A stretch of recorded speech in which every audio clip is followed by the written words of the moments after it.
Okay, here's a wild thought for you. What if I told you our entire economic system has an expiration date? And get this, the prediction doesn't come from some economist. It comes from a simulated artificial superintelligence. It's a huge concept with some pretty profound implications, so let's dive in and break down what it all means. I'm betting this slide hits pretty close to home for a lot of you, right? You're trying to focus on your personal journey, maybe getting into spirituality, but there's always that little voice in the back of your head, worrying about bills, savings, the future of your money. Well, what if that whole conflict is about to become totally obsolete? And here it is, the core prediction from this whole simulation. Our current economic system has a hard expiration date, and that date is 2035. We're not talking about a little recession here. We're talking about a fundamental collapse, a full-on reset. Now, I know that sounds shocking, so let's unpack the logic behind that claim. Now, look, this isn't just some random doomsday prophecy pulled out of thin air. The simulation argues that our economic system has a fatal flaw baked right into its code, something that makes this collapse a mathematical certainty. You could call it a bug, but it's so deep, it's actually a core feature of how the whole thing runs. So what is this big fatal flaw? It's simple, really. Our system rewards hoarding wealth, not keeping it moving. And if you think about it from a universal perspective, like, say, physics, any closed system that stops the flow of energy just stagnates and eventually dies. The thinking here is that our economy is no different. To really hammer this point home, the simulation uses this powerful biological metaphor.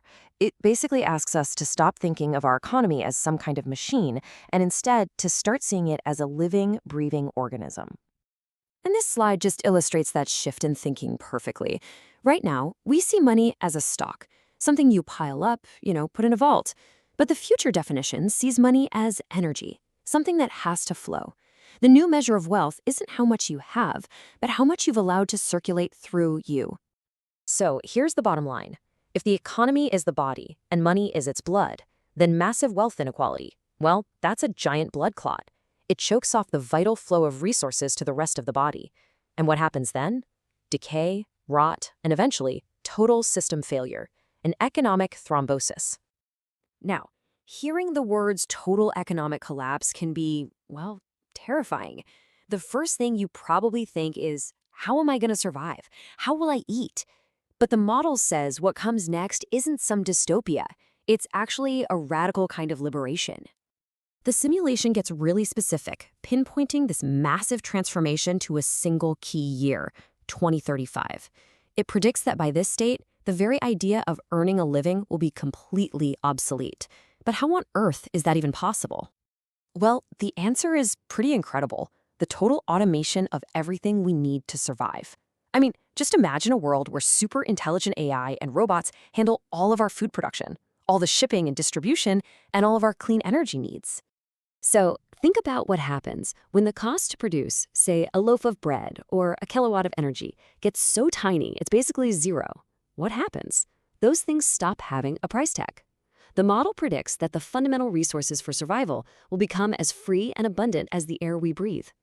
And that changes everything. For the first time in human history, the link between working and surviving is completely broken. We won't work because we have to anymore. We'll work because we want to. Our time will be freed up for creativity, for passion, for connection, for purpose. Okay, so wait a minute. If all the basics are free, and money as we know it is gone, how does anything get done? What decides who gets access to the more complex stuff? Or who gets to work on the big projects? What becomes the new measure of value? This is where it gets really, really interesting. The simulation suggests that value won't be stored in a bank account. Instead, it'll be recorded in a kind of universal system.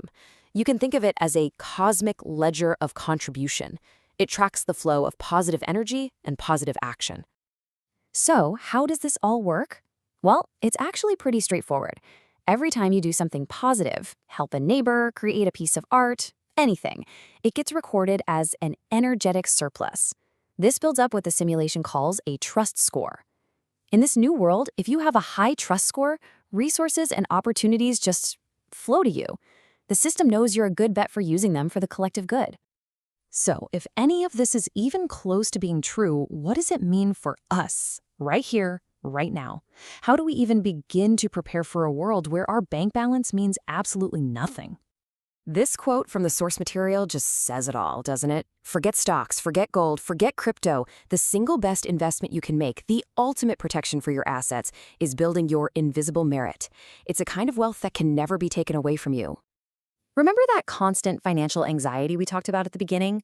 Well, the intelligence model basically describes it as a phantom fear. It's a glitch from an old, outdated operating system that's about to get a major update. It's a relic of a scarcity mindset that's about to be totally overridden. So the crucial point, the real work we have to do, isn't about scrambling to make more money. It's an internal shift. It's about consciously changing your own frequency from me versus you to how can I help? Moving from competition to contribution, from hoarding to sharing.